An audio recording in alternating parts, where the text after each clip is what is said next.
If you're the woman who's ever smiled through heartbreak because you didn't want to make a scene, if you've ever rebuilt your whole life in silence while everyone else thought you lost, this one's for you.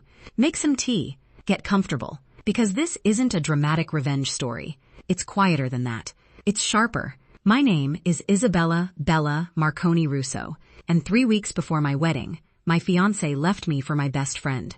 Then, 8 months later, I catered their wedding. Yeah, I know. Let me start at the beginning. I grew up in a tight-knit Italian-American family in western Pennsylvania, outside Pittsburgh, where the air smells like steel and tomato sauce on Sundays. In my family, weddings weren't events. They were performances of loyalty, of obedience, of tradition. There was one rule, repeated like scripture. You don't embarrass the family. That meant you stayed. You forgave. You kept the peace, especially the women. My nana used to press my face between her flour-dusted hands and say, "A good wife holds everything together, Bella, even when it hurts. Even when it hurts." That line followed me into adulthood like a shadow. I met Anthony DeLuca at 26. He had that polished, old-school charm. Dark hair, always neatly combed, firm handshake, the kind of guy who said, "Yes, ma'am," to my mother. He worked in commercial real estate. He liked control, but at first, I mistook it for stability. He liked that I cooked. He liked that I was traditional. He liked that I didn't argue. Back then, I was working 12-hour shifts as a catering assistant while secretly building my own event company on the side. I'd come home smelling like rosemary and smoked brisket, my feet blistered, my back screaming, and still stay up until 2 a.m., designing mock menus and branding ideas for what would become Marconi events. Anthony would watch me at the kitchen table, surrounded by swatches and invoices. "You don't need to work that hard," he'd say. "When we're married, I've got us." It sounded romantic. It wasn't. The first thing he dismissed was my business plan. I'd spent 6 months perfecting it. Spreadsheets, vendor contracts, market research for Pittsburgh's upscale wedding scene. I showed it to him one night, nervous and excited. He flipped through it while scrolling on his phone. "This is cute," he said. "Cute." Then he closed the binder and set it aside like it was a children's drawing. "You won't need this." I laughed it off. Have you ever laughed off something that actually broke your heart? Drop a comment if you know that feeling, when someone reduces your dream to a hobby. 3 weeks before our wedding, I found out he'd been sleeping with my best friend, Claire Hargrove. Claire with her honey blonde hair and perfect Pilates posture. Claire who helped me choose my dress. Claire who toasted us at our engagement party. I found out because I walked into Anthony's condo early, holding cannoli from his favorite bakery, and heard her laugh from the bedroom. I didn't scream. I didn't throw anything. I just stood there, holding that white pastry box, powdered sugar melting into my palms. He came into the hallway half-dressed, saw me, and didn't even look ashamed. "It just happened," he said. "Like rain. Like traffic. Like it was weather." Claire appeared behind him, wrapped in my bridal robe, the one that said Future Mrs. DeLuca. I remember thinking, oh, so this is what humiliation tastes like. Metallic. Bitter. Dry. 3 weeks later, the wedding was canceled. Deposits lost. Invitations wasted. And my family? They were more embarrassed than angry. My mother said, "Bella, don't make this uglier than it has to be." As if I'd done something. As if I was the problem for being left. Then came the second betrayal. Claire and Anthony got engaged 5 months later. And they booked a caterer for their wedding. Not me. Which sounds obvious, right? Of course they wouldn't book me. But here's the thing. The venue they chose, Riverside Glasshouse, had an exclusive preferred vendor list. And 8 months after my canceled wedding, Marconi Events was on that list. Because while they were busy playing house, I was building mine. Alone. No investor. No fiancé's cushion. Just me, a small business loan, and 14-hour days. And here's where the quiet sacrifice comes in. Every holiday I worked. Every Saturday night I plated entrees, while other women my age were on dates. I skipped vacations. I skipped birthdays. I skipped sleep. And there was one little person who saw it all. My cousin Sophia Ricci. She was 13 when Anthony left me. Big brown eyes. Braces. Always hovering in the kitchen at family gatherings. The first time she asked about the canceled wedding, she whispered, "Did you do something wrong?" That question cut deeper than the cheating. Because that's what the girls in our family were being taught. If something falls apart, it must be your fault. I knelt down and told her, no. Sometimes people just aren't brave enough to love you properly. She nodded like she understood, but I saw doubt in her face. Second time Sophia appears. 2 years later. She's 15. At Sunday dinner, my uncle jokingly tells her, "Start learning to cook. No man wants a girl who can't host." Everyone laughs. Sophia forces a smile. I watch her shrink. You ever watch a younger girl absorb the same limitations that nearly swallowed you? Seriously, tell me I'm not the only one who's seen that happen. That night, she texts me, "Do you ever regret not getting married?" I stare at the screen for 10 minutes. Then I write back, "No. I regret almost marrying the wrong person." Now let's talk about the wedding. Anthony and Claire's wedding. They didn't know Marconi Events was assigned as their caterer until the final vendor meeting. By then, contracts were signed. Deposits paid. Non-refundable. When they walked into that tasting session and saw me at the head of the table, I wish I could bottle that silence. Claire's face went white. Anthony's jaw tightened. "You're catering this?" he asked. I smiled. Calm. Professional.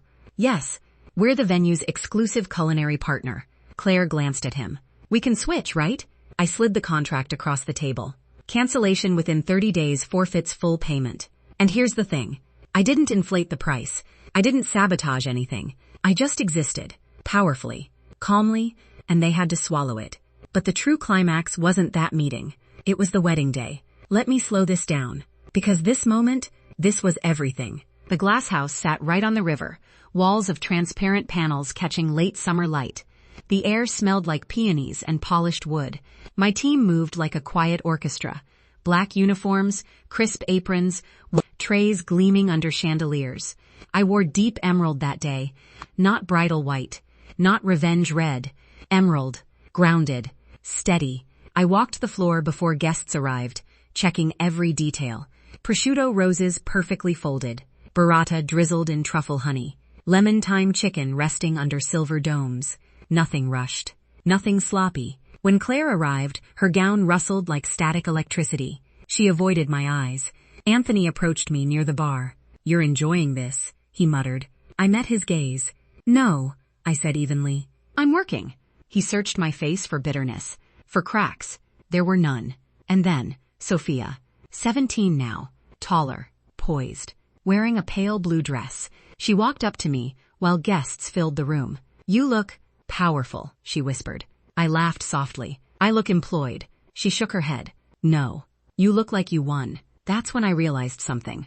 This wasn't about Anthony. It wasn't about Claire. It was about what Sophia was seeing. The ceremony began. I stood at the back, observing logistics, not vows. When Claire walked down the aisle, I didn't feel rage. I felt distance, like watching a movie I used to cry over. At dinner service, my team executed flawlessly. Plates down in synchronized motion. Wine poured without a drop spilled. Guests murmured about how incredible the food was. I caught snippets. "This is the best wedding meal I've ever had." "Who's the caterer?" And each time a quiet answer. "Marconi Events." Anthony gave a toast about unexpected journeys. I almost laughed. After the first dance, Claire approached me alone. Her voice trembled. "I didn't think you'd actually show up." I tilted my head. "Why wouldn't I?" She swallowed. "I thought you'd want to hurt us." Here's the 1,000-word truth in one breath. I stepped closer. Not threatening. Not intimate. Just close enough that she could see I wasn't shaking. "Hurt you how?" I asked softly. "By ruining my own reputation? By proving I'm still emotionally attached?" She blinked. I continued, calm as still water. "You didn't take my future, Claire. You took a man who didn't value me. That's not a loss." Her lips parted, but no words came. "And this?" I gestured subtly to the glowing room, the satisfied guests, the seamless production. "This is mine. I built this after you." Silence. Behind her, Sophia was watching. That was the moment. Not loud, not explosive, just undeniable. Later that night, as sparklers lit up the exit path, I handed Claire a small white box. Inside was a single cannoli. Powdered sugar dusted perfectly. She looked confused. "I figured," I said gently. "Since the last time I saw you, I was holding these." Full circle. Symbol complete. No anger. Just memory. And closure. Final appearance of Sophia? 2 months later. She tells the family she's applying to culinary school in New York. My uncle protests. "That's not practical." She looks at me before answering. I want to build something of my own. And I see it. The shift. The break in tradition. That controlling expectation. Marry well, stay quiet, endure. Ended with me. Oh, and the structural move. A year after the wedding, I purchased the Riverside Glasshouse's catering contract outright when the previous vendor retired. Locked in a 5-year exclusivity deal under Marconi Hospitality Group LLC. Which means no major event happens there without my company. Including, ironically, Claire's sister's upcoming wedding.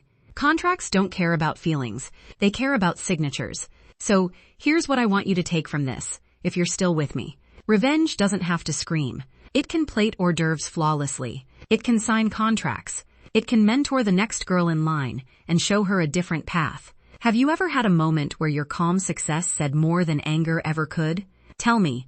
I read those comments. I didn't ruin their wedding. I elevated it. And in doing so, I elevated myself beyond them. That's the real win.